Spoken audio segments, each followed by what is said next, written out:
कहा जाएंगे, हमारे रिश्ते नातेदार कहा जाएंगे और कैसे हमारी जीवात्मा का कल्याण होगा, इन सभी प्रश्नों की जानकारी हमको सत्संग के माध्यम से प्राप्त होगी। इसलिए प्रेमी भाई बहनों, एक एक वचन को बड़े ध्यान के साथ आप लोग सुनिएगा, समझने की कोशिश करिएगा और अपने जीवन में अमल लाइएगा। संतों महात्माओं के सत्संग में कभी किसी जात और बिरादरी, किसी कौम या मजहब या किसी भी व्यक्ति विशेष की कभी कोई निंदा, चुगली, आलोचना या किसी की बुराई नहीं की जाती। हरे नर नारियों, जब हम लोग इस संसार में पैदा हुए तो ना कोई जात और बिरादरी लेकर के आया, ना कोई कौम या मजहब लेकर के आया, न कोई अपना नाम लेकर के आया। सिर्फ नंगे रोते हुए हम लोग इस संसार में पैदा हो गए। बाद में जो औजार उस परम पिता परमात्मा ने बख्शे, मन, बुद्धि और चित्त, उससे जब हमारे अंदर चेतना आ गई, तब हमारा नाम पड़ गया, कर्म के अनुसार हमारी जाति बन गई। धीरे धीरे हमारा फैलाव दुनिया में होता चला गया। हमने बाल बच्चे बना लिए, हमने रिश्ते नातेदार बना लिए, हमने कुटुंब परिवार वाले बना लिए, हमने जमीन और जायदाद हासिल कर ली और इसको अपना समझ करके हम आप यहीं पर बैठ गए। फिर जब जाने का वक्त आया, फिर आपको यहां से खाली हाथ भेज दिया गया। ना आपके साथ आपका नाम गया, ना आपके साथ जात और बिरादरी गई, ना आपके साथ ये जमीन और जायदाद गई। जिस छाया को प्राप्त करने के लिए आपने अपना पूरा जीवन गुजार दिया, तो न माया हाथ में आई और न छाया हाथ में आई। खाली हाथ आए थे और खाली ही हाथ आपको यहां से वापस भेज दिया गया। कहने का मतलब यह है कि उस परम पिता परमात्मा ने अति दया और कृपा करके आपको ये मनुष्य शरीर दे दिया और आपको स्वतंत्र कर दिया गया कि भाई मैंने तुमको ये मनुष्य शरीर दिया है तुम्हारी जीवात्मा के रहने के लिए। मैं तुम्हारी जीवात्मा को इस मनुष्य शरीर में बंद करता हूं। तुम मेरे मकान के द्वारा उस मालिक की भक्ति करके अपनी जीवात्मा का कल्याण करा लेना। मैंने कुछ समय के लिए तुमको ये किराए का मकान दिया है। जब समय पूरा होगा मैं अपने सिपाहियों को भेजूंगा, उस समय पर तुम मेरे मकान को खाली कर देना। उस समय न जमीन जायदाद काम आएगी, न जात और बिरादरी काम आएगी। मन को, बुद्धि को, चित्त को और जीवात्मा को निकाल करके इस शरीर से बाहर कर दिया जाएगा। ये शरीर आपका यही जमीन पर गिर पड़ेगा क्योंकि जीवात्मा के निकल जाने के बाद में ये शरीर सिर्फ एक माटी का पुतला है, उससे ज्यादा कुछ भी नहीं। आप इस मिट्टी के पुतले को ले जाकर शमशान भूमि पर जला करके राख कर दोगे। अरे आपकी कौम, आपका मजहब, आपकी जात और बिरादरी उसी शमशान भूमि पर जल करके राख हो जाएगी।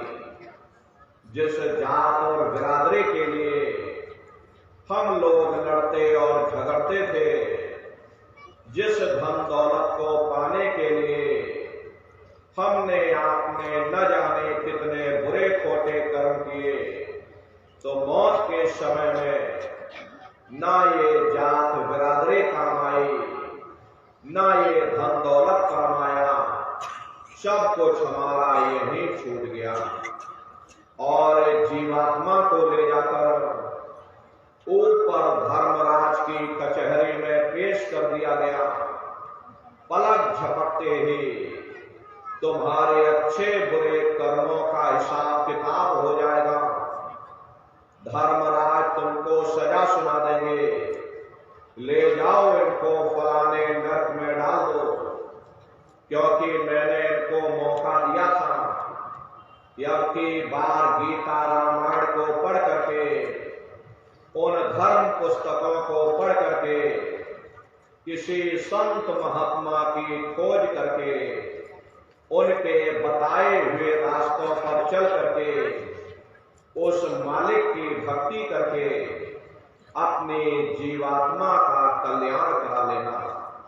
इस उद्देश्य के लिए मैंने इनको मनुष्य शरीर दिया था, लेकिन इन्होंने अपना उद्देश्य पूरा नहीं किया।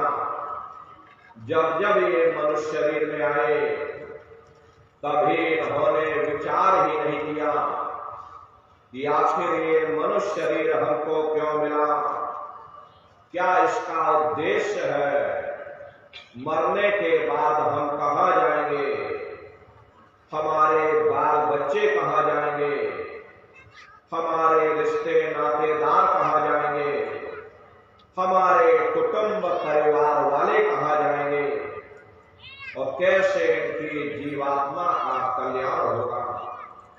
ये पराविद्या महात्माओं की पराविद्या है। हम आप इस जड़ संसार में फंस करके उस पराविद्या से अनभिज्ञ हो गए और अपने उद्देश्यों को भूल गए, अपने वादे को हम भूल गए।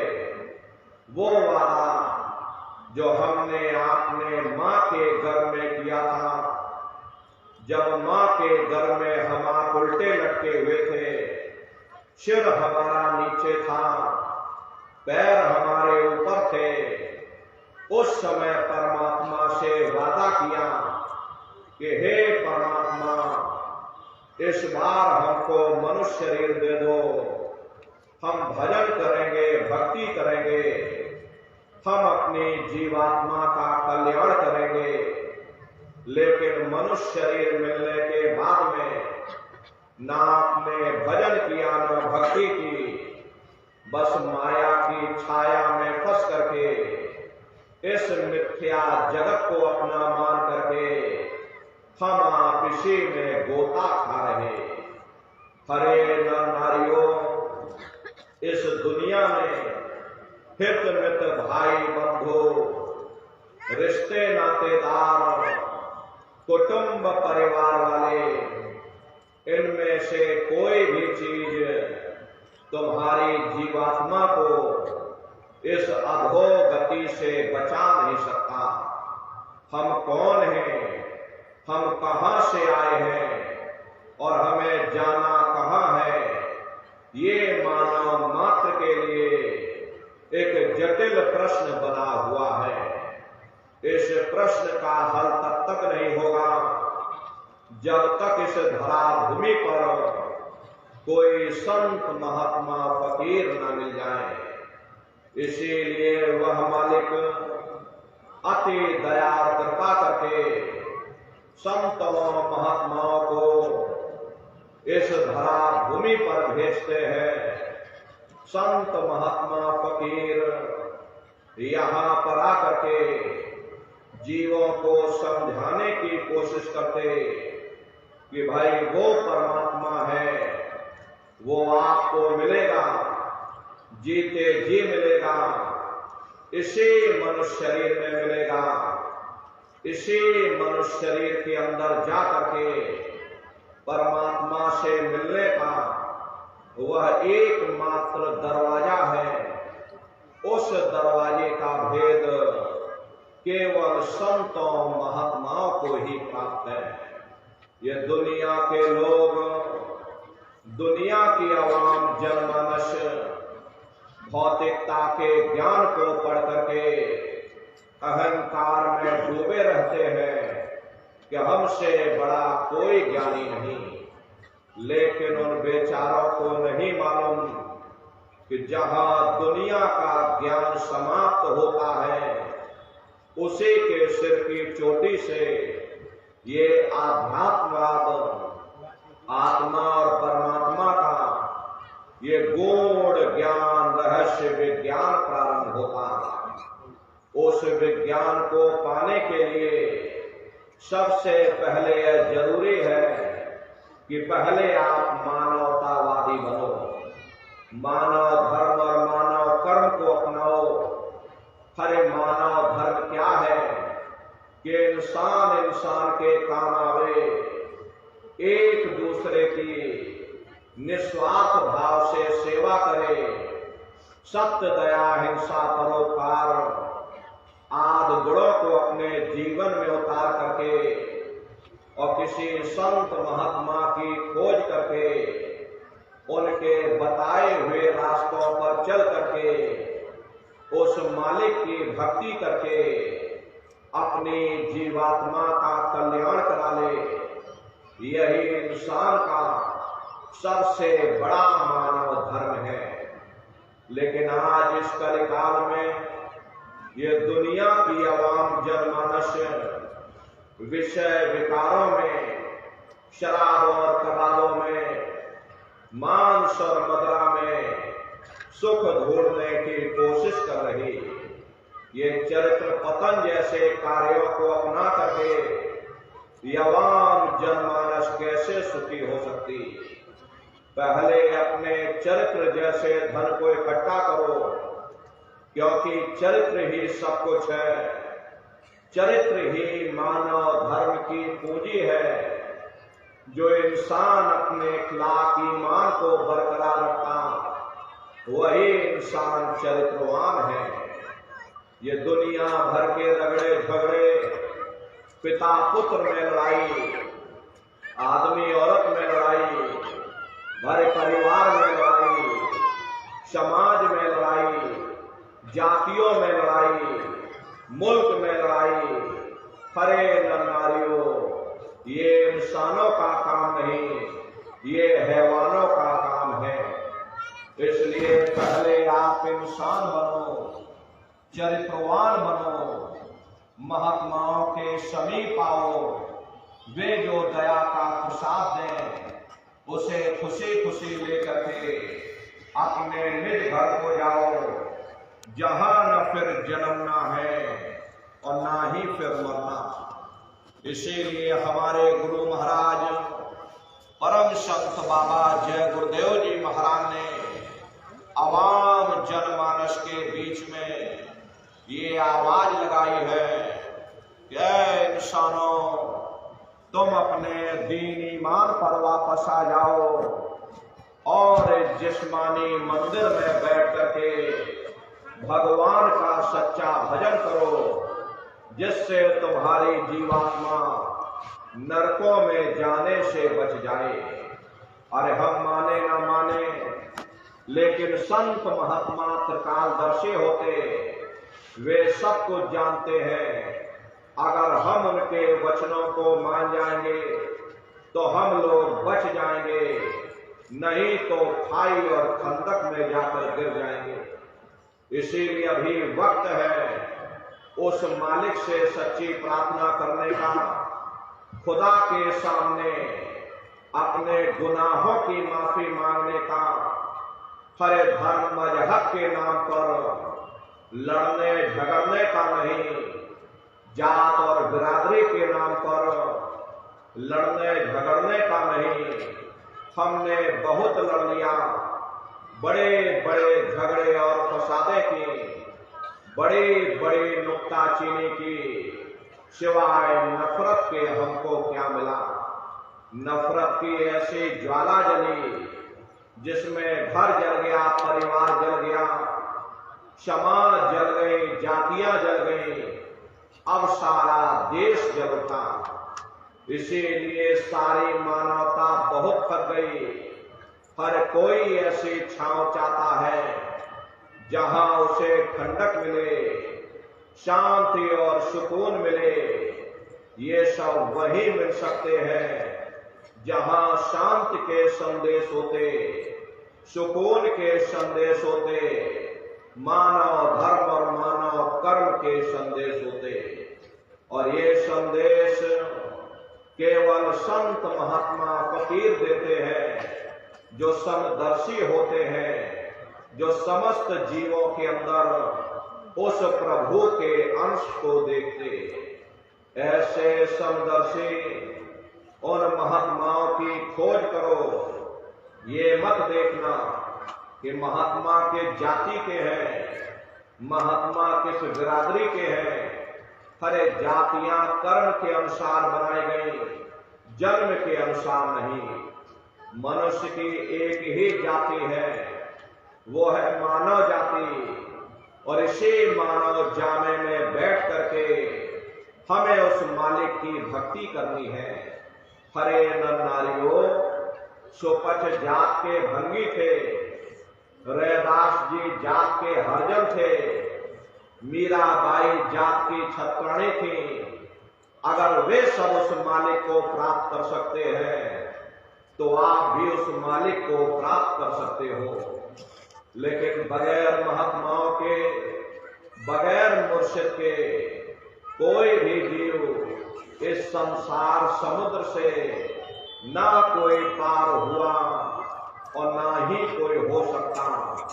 ये समुद्र ऐसा है जिसके न इस किनारे का पता, न उस किनारे का पता। कोई नहीं जान सकता कि दुनिया कब बनी, कितनी बार प्रलय और महाप्रलय हो गई। लेकिन इतना जरूर मालूम है कि जिस दिन से दुनिया बनी है, हम लोग यहीं पर भटका खा रहे। अगर इधर से हवा चली तो नैया हमारी उधर चली गई, और अगर उधर से हवा चल गई तो हमारी नैया डगमगाते हुए इधर चली गई। न जाने कितने युग और कल्प बीत गए, लेकिन हमारी ये नैया आज तक इस भवसागर से किनारे नहीं लगी। इसलिए नर नारियों, सौभाग्य से वक्त का इतना बड़ा वरदान आपको मिला, ये मानव तन आपको मिल गया। न जाने किस महात्मा की दया हो गई, न जाने कौन से जन्म जन्मांतरों के शुभ पुण्य कर्मोदय हो गए, जो आपको ये मनुष्य शरीर मिल गया। हर अब की बार मौका मिल गया है, समय रहते हुए अपनी जीवात्मा के कल्याण के लिए थोड़ा बहुत विचार करिएगा, वरना ये समय तुम्हारा निकलता चला जा रहा। हरे मिली नरदेहिया तुमको, बनाओ काश कुछ अपना, पचो मत आए जग में, जानियो रैन का सुपना। हरे प्रेमी भाई बहनों, जैसे रात में हम लोग स्वप्न देखते हैं, हालांकि उस समय पर हमें स्वप्न सच मालूम पड़ता, असली प्रतीत मालूम होता। लेकिन जब हम सुबह उठते हैं, जब हमारी आंखें खुलती हैं, तब हमें होश आता, नहीं भाई हम तो स्वप्न देख रहे थे, ये सब भ्रम है।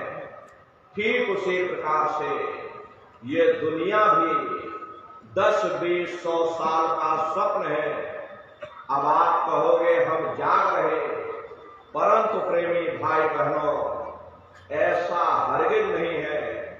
जिस दिन मौत का वक्त आएगा, अरे आप रोगे, हाय हाय करके चिल्लाओगे कि हाय हमने सारी जिंदगी यूं ही स्वप्न में गुजार दी, जागने का समय तो अभी आया था, जो कुछ करना था भी करना था।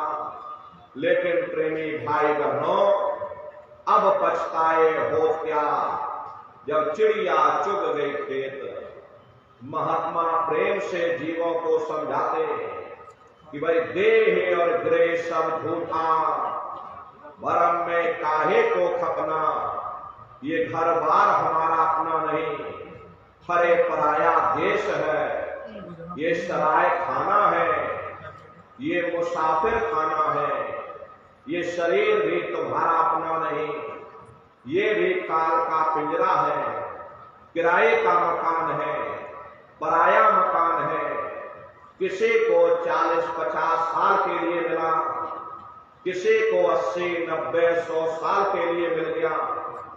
पर जितने जितने श्वास उस मालिक ने बख्शे हैं, उसे भुगतने के बाद में हमें शरीर को यही छोड़ जाना।